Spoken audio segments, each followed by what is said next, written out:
My name is Lydia Yousief. I'm one of the Title VI complainants. I heard a lot of legalese for a full year and currently in this room.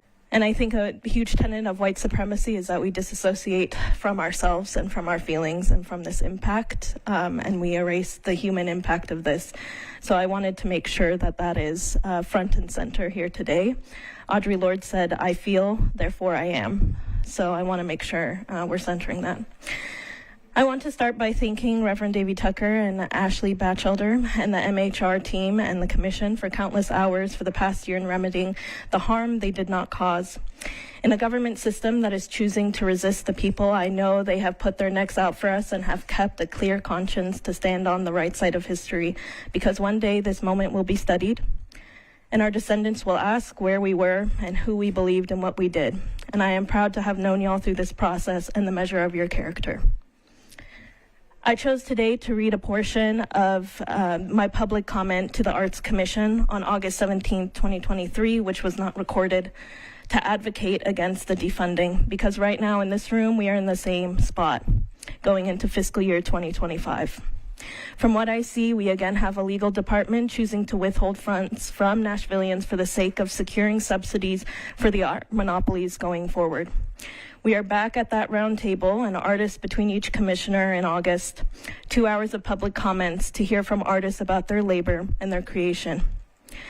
Earlier today, I was in an ethics hearing against the commissioner who complained or claimed she was merely doing her job by being objective about finances and standards, despite harming thousands of Thrive recipients and community members by her decision to defund and to derail meetings.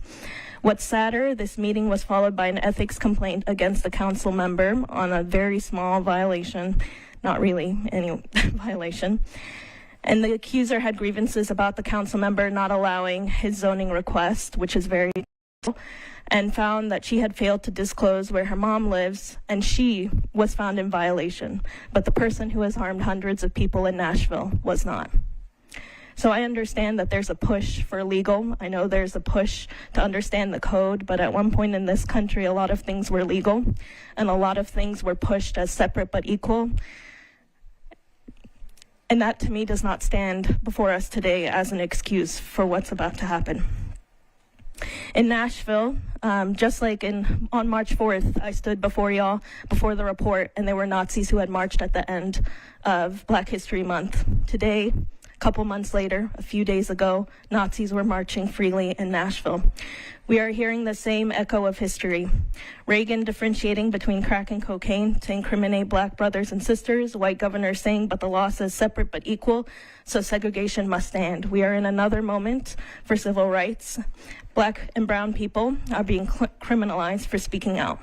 When we started this, we had many artists who today benefited who told me, I can't sign on to this Title VI complaint because I will get blackballed by Metro Arts. I started this process a year ago knowing I was risking our organization's funding. And I was fine with that because as a woman of color, resiliency is in my blood, unfortunately.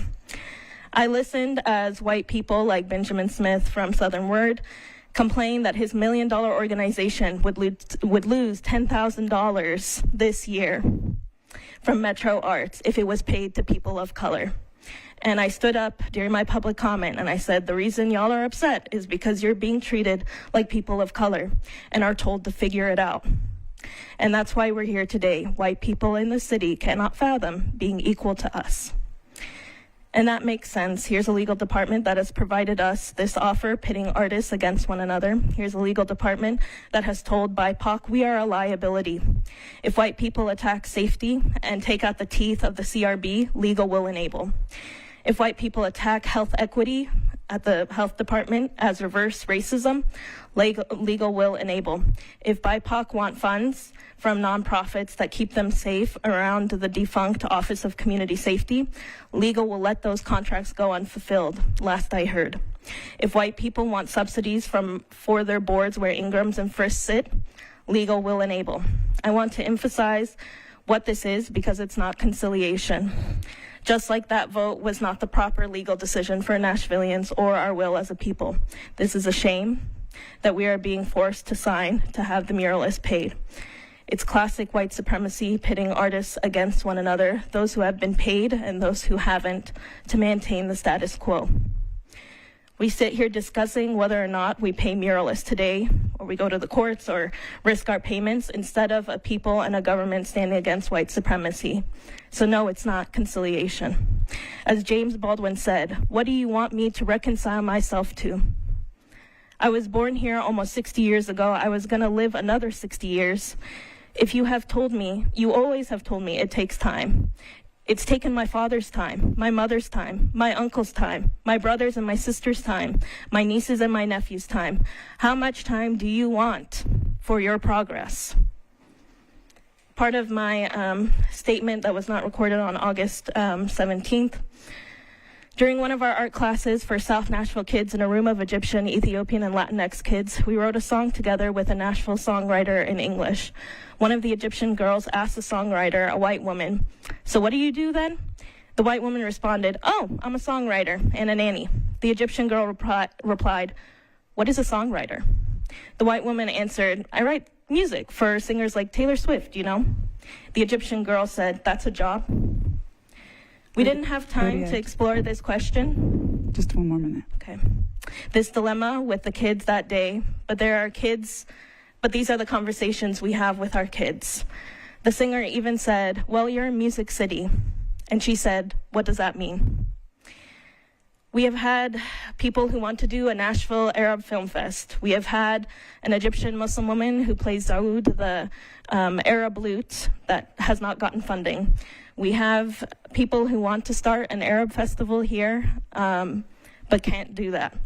We have people who want to do movie nights and cinematography in the Arab Film Festival, like we do in Chicago and LA, and it's funded by the city. We can't do that here in Nashville.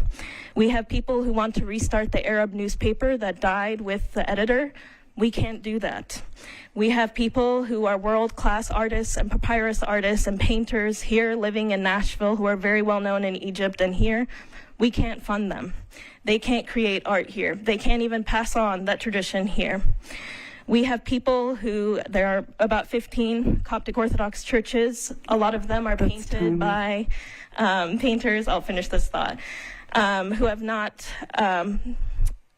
gotten funding and who are unable to get funding. So I'm going to urge this commission, even though we're all tired, to do that within your power to resist letting white supremacists take this moment from us. I'm going to urge y'all to call for a public hearing for truth and reconciliation, to speak with the artists and let us speak freely.